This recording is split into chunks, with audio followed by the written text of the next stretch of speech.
सारे पक्षी खुद को बारिश से बचाने के लिए अपने अपने घर बनाने के लिए लकड़ियाँ लेने जा रहे थे। कौवे भैया, आप भी हमारे साथ आ जाइए और अपना घर बनाने के लिए मजबूत लकड़ियाँ ले आए। चिड़िया तुम जाओ, मुझे अभी बहुत नींद आ रही है, मुझे सोने दो। अगर बारिश शुरू हो गई तो तुम्हें बहुत समस्या होगी। कालू की पत्नी गोरी कव्वी भी जाग जाती है। चिड़िया क्या चूं चूं लगा रखी है, मुझे सोने भी नहीं देती हो तुम, चल भाग यहाँ से। चिड़िया चली जाती है। गोरी अब उठ तो गया हूँ, मैं आज इंसानों की बस्ती की तरफ जाता हूँ और वहाँ से रोटी का कोई टुकड़ा ढूंढ कर लाता हूँ। कौवा इंसानों की बस्ती की तरफ चला जाता है। कौवा एक पेड़ पर बैठा हुआ था कि उसे हवा से उड़ता हुआ एक न्यूज़पेपर नजर आता है। कालू कौवा तुरंत उड़ता है और वो न्यूज़पेपर उठाकर अपने साथ अपने घोंसले में ले जाता है। कालू ये क्या है? ये इंसानों की कोई चीज है, इसे कागज कहते हैं। मैं इससे अपना घर बनाऊंगा, सब मेरा घर देखकर हैरान हो जाएंगे। मगर इस कागज से घर कैसे बनेगा? तुम चिंता ना करो, मैं बना लूंगा। फिर कालू कौवा उस न्यूज़पेपर से अपना घर बनाने लगता है। उड़ता हुआ तोता वहाँ आ जाता है। कौवे कौवे पागल हो गए हो, भला इस कागज से भी कभी घर बनता है? जाओ जाओ अपना काम करो, मुझे तंग ना करो। मेरी बात मान लो, अपना घर मजबूत लकड़ियों से बनाओ, ये घर तो पहली ही बारिश में टूट जाएगा। मगर कालू कौवा तोते की बात नहीं मानता और अपना कागज का घर बनाने लगता है। चिड़िया अपनी सूखी लकड़ियाँ लेकर आ जाती है। मेरी लकड़ियाँ आ गईं, अब मैं इन लकड़ियों से अपने लिए घर बना लेती हूँ। शाम होने से पहले पहले सारे पक्षी अपने लिए पक्के घर बना लेते हैं। कालू कव्वे और गोरी कव्वी ने भी अपना कागज का घर बना लिया था। कालू मुझे तो बहुत डर लग रहा है, क्या बारिश में हमारा ये कागज का घर टिक पाएगा? तुम चिंता ना करो, ये घर बहुत मजबूत है। रात हो जाती है और तेज बारिश शुरू हो जाती है। अभी 2 मिनट भी नहीं गुजरे थे कि कव्वे और कव्वी का कागज का घर टूट जाता है। मैंने कहा था कि ये घर टिकने वाला नहीं है। अब हम कहाँ जाएंगे? कोई भी हमें अपने घर नहीं आने देगा। गौरी और कालू कौवा वहाँ से उड़ते हैं। वो घने जंगल में चले जाते हैं। वहाँ एक पेड़ में खोखर थी। दोनों कौवे उस पेड़ में छुपकर बैठ जाते हैं। थोड़ी ही देर बाद वहाँ एक सांप आ जाता है। निकलो निकलो बाहर, ये घर मेरा है, अगर बाहर ना निकले तो मैं तुम्हें खा जाऊंगा। ना सांप जी, मुझे ना खाना, मुझे ये कालू मेरा पति जी मुझे यहाँ लेकर आया था। कौवा और कव्वी वहाँ से निकलकर भाग जाते हैं।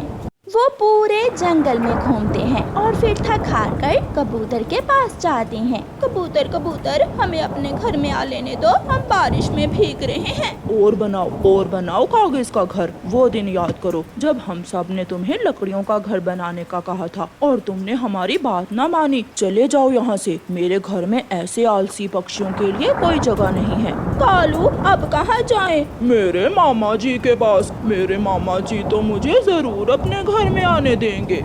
फिर गोरी और कालू अपने मामा जी के पास जाते हैं। कालू मेरे भांजे, तुम अकेले आ जाओ, मेरा घर कमजोर है, तुम्हारी पत्नी के बोझ से मेरा घर टूट जाएगा।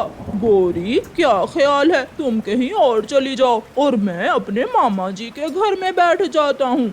मैं तेरी चटनी बना दूंगी मार मार कर। बेशर्म पति, मुझे छोड़कर जाओ तो एक बार मामा जी के घर में, चल मेरे साथ। फिर गोरी कव्वी कालू कव्वे को चिड़िया के घर ले जाती है। चिड़िया हमें माफ कर दो, मुझे मालूम है तुम हमसे बहुत नाराज हो।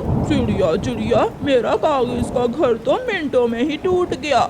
मैंने तुमसे कहा था कि मेरे साथ आओ और लकड़ियाँ ले आओ। अब मजा आया बारिश में भीगने का।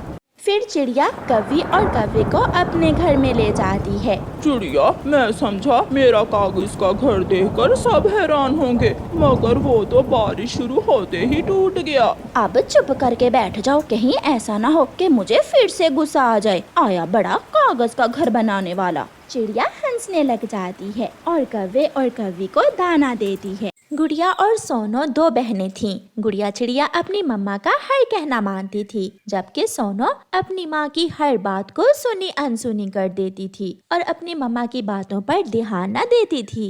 गुड़िया और सोनो, उठो बेटा, भोजन ढूंढने का टाइम हो गया है। आज हमें दाना लेने दूसरे जंगल जाना है। मम्मा, मैं तो कब से तैयार हूँ। चलो सोनो बहन। मैं नहीं जाऊंगी। मम्मा आप जाइए, मैं अपने लिए दाना ले आऊंगी। सोनो बेटी, दाना लेने हमेशा अपने मामा पापा के साथ ही जाते हैं। सबसे अच्छे दोस्त मामा पापा ही होते हैं, जो हमेशा आपको अच्छाई का रास्ता दिखाते हैं। मम्मा आप जाइए, मुझे सब पता है। फिर मम्मा चिड़िया अपनी छोटी बेटी गुड़िया को साथ लेकर दाना लेने चली जाती है और सोनो अपने आवारा दोस्त जग्गू कौवे के पास चली जाती है। सोनो सोनो, चलो आज तोते के पेड़ से अमरूद चुराने जाते हैं। अगर तोते अंकल ने पकड़ लिया तो?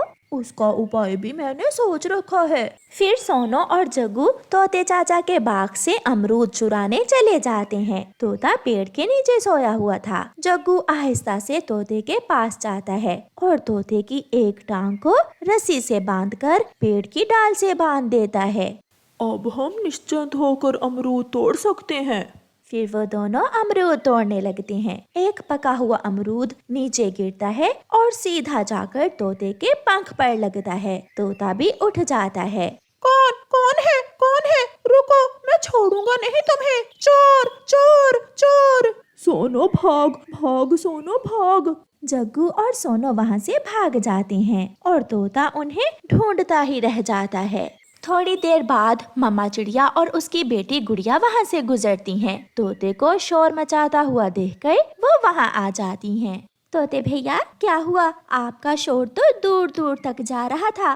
2 चोर आए थे और मेरे सारे पके हुए अमरूद तोड़कर ले गए। अगर मेरे हाथ लग जाते तो मैं मार मार कर उन्हें बंदर बना देता। तोते भैया शांत हो जाएं, अब तो यहाँ कोई नहीं है। मम्मा, हमारे जंगल में पहले तो कोई चोर नहीं था। बेटा, ये जरूर कोई शरारती कौवा होगा। मम्मा चिड़िया और उसकी बेटी गुड़िया जब घर जाती हैं, तो सोनो बैठी मजे मजे से अमरूद खा रही थी। मम्मा, सोनो अमरूद खा रही है। इसका मतलब तोते के पेड़ से अमरूद तुम ही चुराने गई थी। नहीं नहीं मम्मा, मैं तो नदी पर गई थी और वहाँ मेरी सहेली ने मुझे ये अमरूद दे दिया। सच मम्मा, मैं झूठ क्यों बोलूँगी? उसकी मम्मा चुप हो जाती है। मगर सोनो ये नहीं जानती थी कि चोर एक ना एक दिन तो पकड़ा ही जाता है। दूसरे दिन सोनो जग्गू के साथ कबूतर चाचा के पेड़ से आम चुराने चली जाती है। यहाँ कोई नहीं है, लगता है कबूतर चाचा घर गया हुआ है। पहले तुम ध्यान रखो और मैं आम खा लेती हूँ, फिर बाद में मैं रखूंगी और तुम खा लेना।